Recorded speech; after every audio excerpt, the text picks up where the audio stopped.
চটপটা মুখরোচক জিভে জল আনা চানাচুর মাখা বিকেলের নাস্তায় বানিয়ে পরিবেশন করতে পারেন। খেতে খুবই ভালো লাগে।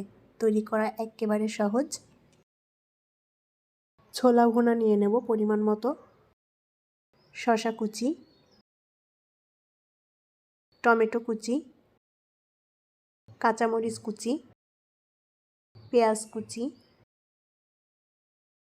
ধনেপাতা, চাট মশলা, বিট লবণ, লেবুর রস, চানাচুর পরিমাণ মতো নিয়ে নিতে হবে। যে যতটা তৈরি করতে চান ভালোভাবে নেড়ে মিলিয়ে নিতে হবে। সরিষার তেল, আবারও ভালোভাবে সব কিছু মিলিয়ে নেব। চানাচুর মাখাটা তৈরি হয়ে গিয়েছে, এখন এটা পরিবেশন করব। চটপটা মুখরোচক এই জিভে জল আনা চানাচুর মাখাটা সবাই ভীষণ পছন্দ করবে খেতে। বিকেলের নাস্তায় ঝটপট করে তৈরি করে নিতে পারেন।